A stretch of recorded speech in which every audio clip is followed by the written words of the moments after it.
अल्पसंख्यक महिलाओं से तो किसी तरह का द्वेष, किसी तरह की चिढ़ है सामने बैठे हुए लोगों को। सुरक्षा और महिलाओं की सम्मान की तो बात क्या ही करी जाए। जिस तरह हाथरस कांड हुआ, भारतीय जनता पार्टी के जो एमएलए सेगर जी का जो पूरा कांड हुआ, जब उत्तराखंड में 19 साल की लड़की को मार दिया गया, अंकिता भंडारी को, तब भारतीय जनता पार्टी की कोई भी महिला सांसद खड़ी नहीं हुई। पुरुषों से तो हमें उपेक्षा नहीं है, लेकिन कम से कम महिलाओं से तो हम ये उम्मीद करते हैं कि वो एटलीस्ट महिलाओं के लिए तो खड़ी हो। ये तो गारंटी की बात कर रहे थे। क्या आपने गारंटी नहीं दी थी आप वन पेंशन लेकर आएंगे हमारे नौजवानों के लिए जो शहीद होते हैं? क्या आपने गारंटी नहीं दी थी कि आप 2 करोड़ लोगों को नौकरी देंगे? यूपी में गारंटी देके नहीं आए थे कि होली और दिवाली में आप महिलाओं को मुफ्त सिलेंडर देने का कार्य करेंगे? आपने नोटबंदी में भी गारंटी दी थी कि आप आतंकवाद को खत्म करेंगे। सबसे ज्यादा घटनाएं आतंकवाद की अगर हुई है तो भारतीय जनता पार्टी की सरकार के समय में। आज हमारी यह मांग है कि आप ओबीसी महिलाओं को भी आरक्षण दें और हमारी अल्पसंख्यक महिलाओं को भी आरक्षण दें।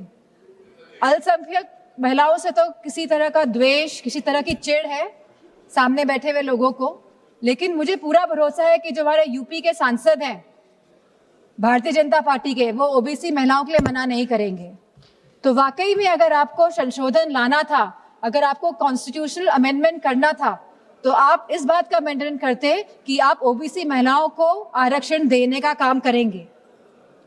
आज जब आप अल्पमत में दिखाई दे रहे हैं, क्योंकि आप जानते हैं कि आपका जो वोट है वो खिसकता जा रहा है कहीं ना कहीं, तो आप इस तरह का भ्रम फैलाने के लिए ये संशोधन बिल लेकर आए हैं, क्योंकि आपका केवल एक ही लक्ष्य है कि जो डेटा, जो कास्ट सेंसस का डेटा, जो जातिगत जनगणना का जो डेटा आएगा, जिससे सबकी भागीदारी सुनिश्चित होगी, निश्चित होगी, आप इससे भागना चाह रहे हैं और आप डिलिमिटेशन की प्रक्रिया से इसीलिए सेंसस को हटाना चाहते हैं, या 20 या 25 साल के सेंसस का आप प्रयोग करना चाहते हैं। आप कहते हैं आप महिलाओं की हितैषी है, आप महिलाओं के बारे में सोचते हैं, लेकिन आज जब मैं यहाँ खड़ी हुई हूँ और जब पिछले कुछ दिनों पहले जब संसद चला और जब कैफ बिल आया, central arm forces police force bill आया, तब आपने जो शहीद हुए, जिन्होंने हमारे देश के लिए बलिदान दिया, जिन्होंने हमारे देश के लिए जो शहीद हुए हैं, आपने उनको शहीद तक का दर्जा नहीं दिया। आपने उन शहीदों की महिलाओं के बारे में, उनके बच्चों के बारे में नहीं सोचा। आज जब ये आप विधेयक लेके आ रहे हैं तो हमारी मांग है कि उन महिलाओं के सम्मान के लिए आप उन शहीद जनों को, शहीद जवानों को शहीद का दर्जा दें और साथ में आप उन्हें पेंशन देने का भी कार्य करें।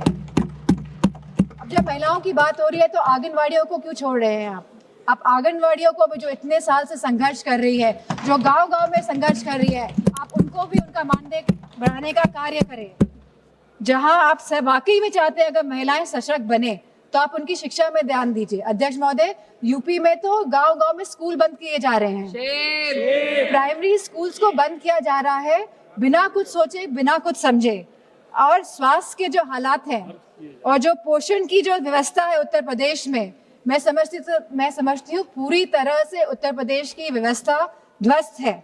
और सुरक्षा और महिलाओं के सम्मान की तो बात क्या ही करी जाए।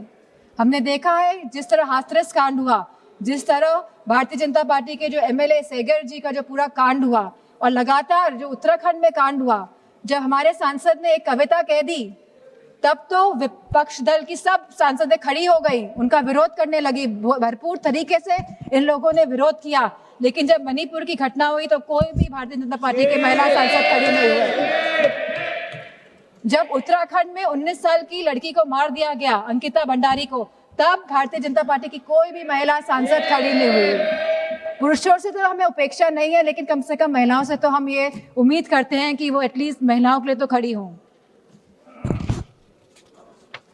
मैं जो ये मोह में है, सत्ता के जो मोह हो गया है भारतीय जनता पार्टी को, जो छोड़ना नहीं चाहते हैं, और जिस तरह से डिलिमिटेशन लाना चाहते हैं, जिस तरह से जातिगत जनगणना नहीं कराना चाहते हैं, जिस तरह से ये लोग चाहते हैं कि सत्ता में बने रहे लेकिन गरीबों को, पिछड़ों को, दलितों को उनका हक, सम्मान, अधिकार नहीं दे, तो मैं कहना चाहती हूँ, क्योंकि कल प्राइम मिनिस्टर जी ने जिक्र किया था कि जब 2023 में ये बिल आया था सबने साथ दिया था, और तब साथ देने पे भी उनकी सरकार आई, लेकिन वो ये ना भूलें कि जब 2023 में बिल पास हुआ था, 2024 में इनकी सरकार आई थी, तो पहले पूर्ण बहुमत की सरकार थी, और अभी कौन सी सरकार है? अभी सहयोगियों के साथ इनकी सरकार बनी हुई है और आप दोबारा ये बिल लेके आ रहे हैं एक भ्रम फैलाने के लिए, एक इस तरह की भूमिका बनाने के लिए। लेकिन अब जब 2029 में जब चुनाव दोबारा आएंगे तो मेरा पूरा मानना है कि भारतीय जनता पार्टी की सरकार जाने वाली है। और गारंटी की बात की जा रही थी कल, गारंटी ये तो समय बताएगा।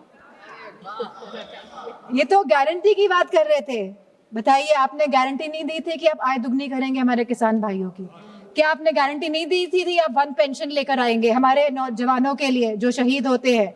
क्या आपने गारंटी नहीं दी थी कि आप 2 करोड़ लोगों को नौकरी देंगे? क्या आपने गारंटी नहीं दी थी कि आप मुफ्त सिलेंडर देंगे? क्या आप यूपी में गारंटी देके नहीं आए थे कि होली और दिवाली में आप महिलाओं को मुफ्त सिलेंडर देने का कार्य करेंगे? क्या वहाँ के आवारा पशुओं को आप उनकी जो समस्या है उसको सुलझाने का काम करेंगे? आपने नोटबंदी में भी गारंटी दी थी कि आप आतंकवाद को खत्म करेंगे।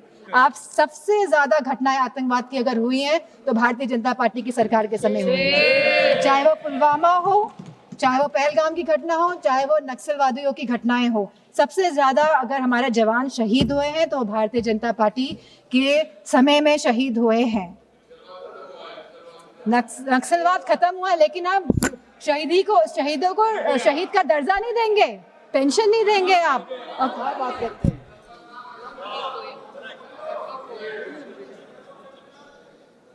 तो मैं केवल ये बात कहना चाहती हूँ कि बचपन में हम सब ने कहानी सुनी थी रेड राइडिंग हुड की, सब बच्चों ने सुनी है। हम आज भी अपने उसको जहन में रखते हैं कि किस तरह एक नन्ही सी बच्ची जो अपनी दादी माँ से मिलने जाती है, बहुत खुशी के साथ वो जाती है, वो जंगल में भटक जाती है, उसे घर पहुँचने में दादी माँ के रात हो जाती है।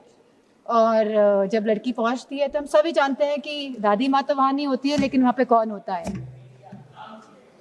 तो ये हम सभी जानते हैं।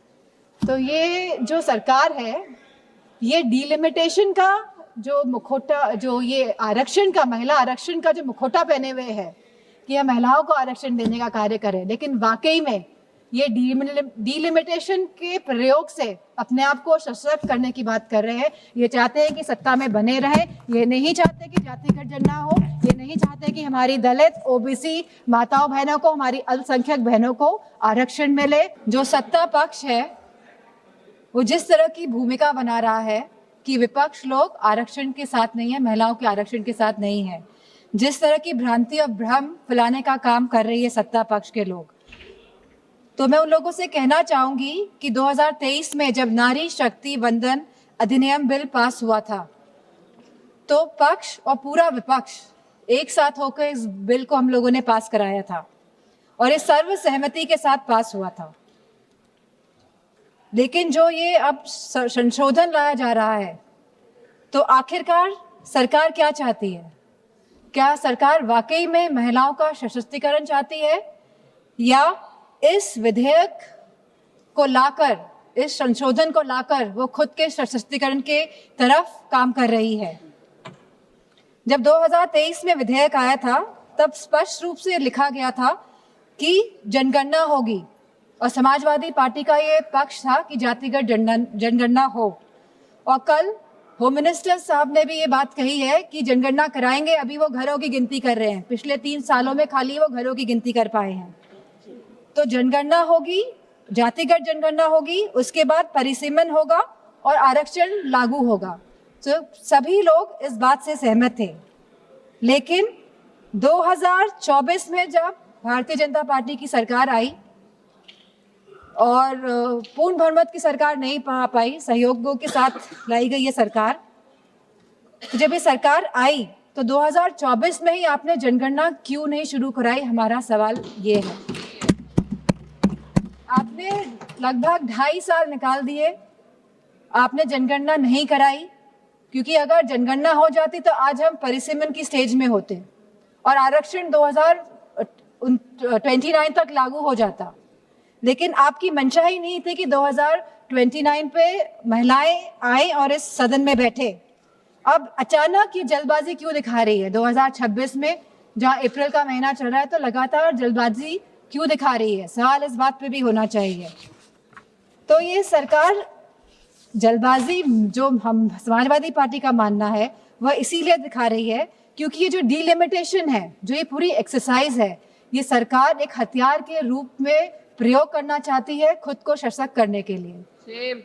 हमने देखा कि कल हमारे सांसद कांग्रेस के उन्होंने कहा कि किस तरह आसाम में डिलिमिटेशन कमीशन का प्रयोग ना होकर किस तरह वहां पे चुनाव आयोग जाके परिसीमन कर रहा है और जिस तरह से पूरी प्रक्रिया को अंजाम दिया और जो सेंसस यूज हुए उसमें वो 2011 के इस्तेमाल हुए। तो कहीं ना कहीं ये बहुत बड़ा प्रश्न चिन्ह उठाता है सरकार पे कि सरकार आखिरकार संविधान में संशोधन क्यों ला रही है, ये संविधान को क्यों बदलना चाहती है, ये क्यों चाहती है कि हमारा संविधान कमजोर हो और सरकार हमेशा सत्ता में बनी रहे।